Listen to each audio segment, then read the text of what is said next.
Halo, kami mahasiswa Teknik Pengembangan Wilayah dan Kota Universitas Hasanuddin ingin mengajak kalian untuk membahas isu tentang angkutan umum perkotaan.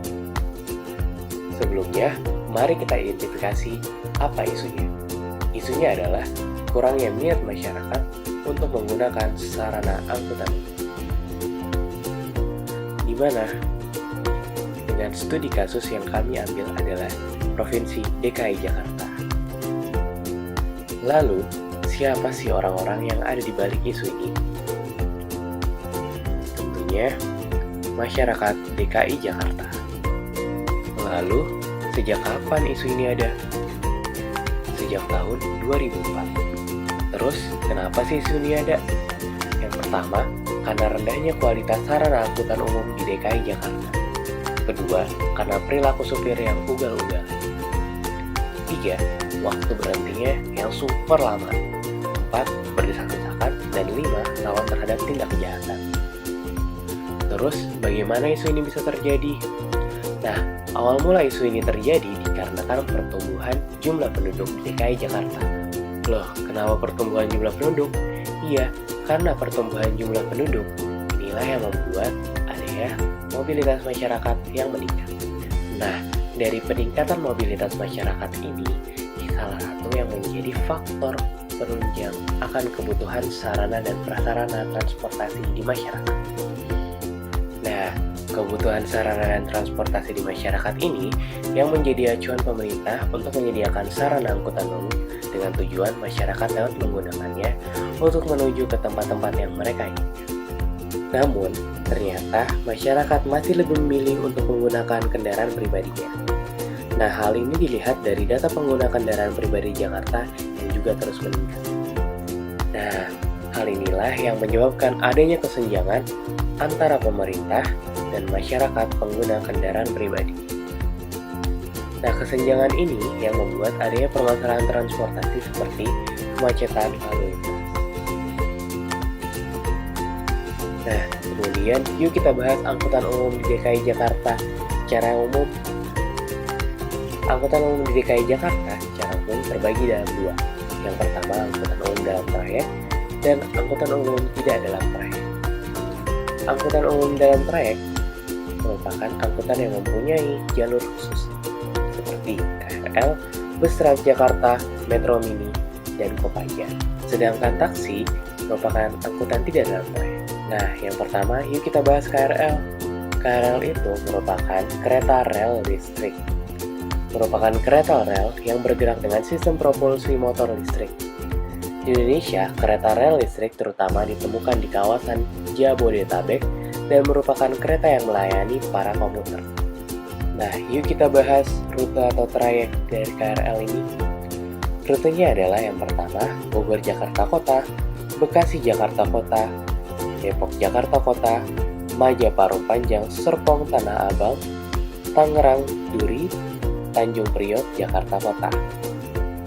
Selanjutnya, yuk kita bahas sistem pembayaran KRL. Sistem pembayaran KRL menggunakan tiketing dengan electronic card atau e-card. E-card ini terbagi atas 4. Yang pertama, single trip. Kedua, tiket harian berjaminan. Ketiga, kartu multi trip. Dan keempat, kartu prabayar. Nah, perlu kalian ketahui bahwa KRL telah mengangkut sekitar 650.000 sampai 750.000 penumpang per harinya dari 678 perjalanan KRL per hari.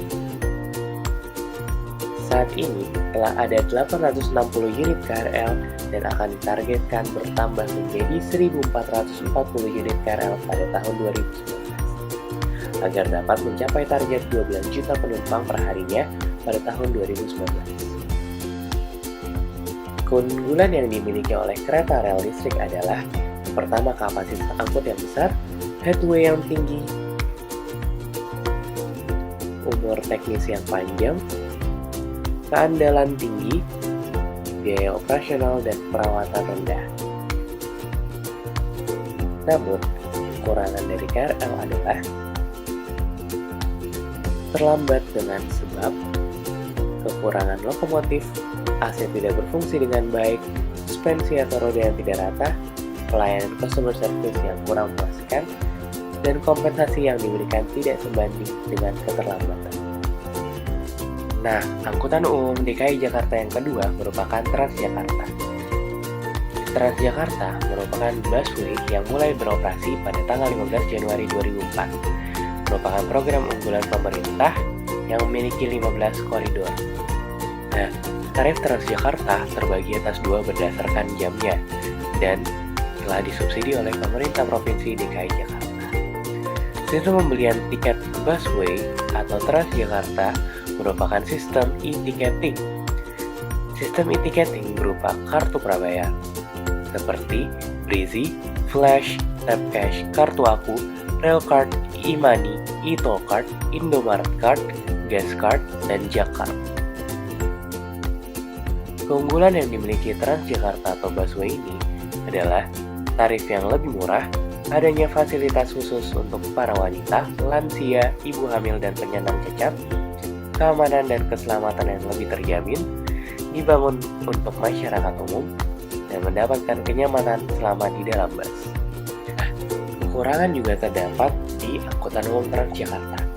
Yang pertama yaitu frekuensi waktu menunggu cukup lama, dan kedua armada bus yang masih kurang khususnya pada saat jam sibuk. Nah, angkutan umum Jakarta yang ketiga adalah Metro Mini.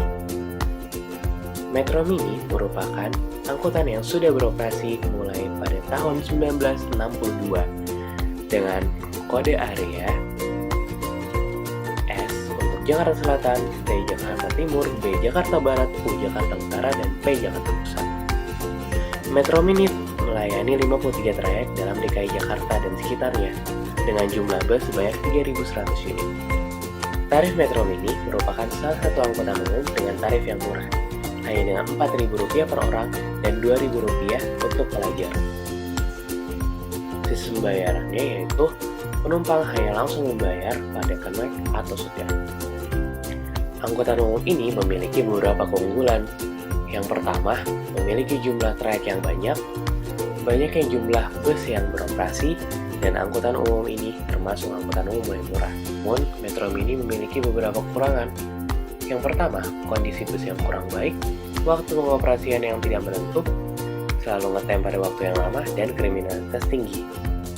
Nah, mari kita lanjut ke angkutan dalam trayek nomor 4, yaitu Kopaja atau Koperasi Angkutan Jakarta.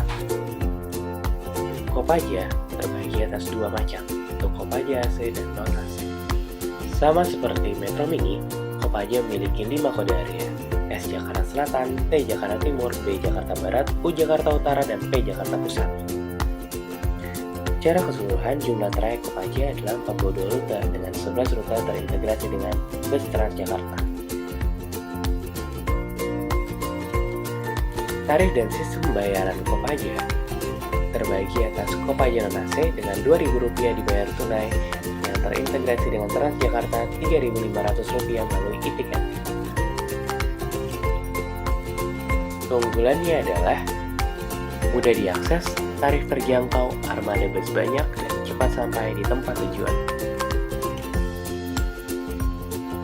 Selain keunggulan tadi, kekurangan yang dimiliki oleh Kopaja adalah perilaku supir yang ugal-ugalan, kondisi bus yang tidak layak, dan suka menunggu penumpang atau ngetem. Nah, masuk ke kendaraan pribadi, di mana kendaraan pribadi merupakan salah satu faktor terjadinya permasalahan transportasi yang ada, yang menyebabkan adanya kesenjangan antara angkutan umum dengan pengguna kendaraan pribadi. Dan menurut data yang diperoleh, jumlah kendaraan pribadi di DKI Jakarta untuk roda 4 mencapai 3.118.050 unit. Dan untuk kendaraan sepeda motor mencapai 8.244.346 unit. Untuk dua jenis kendaraan pribadi, jika dijumlah sebesar 11.362.396 unit kendaraan pribadi. Lalu, apa sih yang menyebabkan masyarakat lebih memilih untuk menggunakan kendaraan pribadi dibanding kendaraan umum yang telah disediakan oleh pemerintah.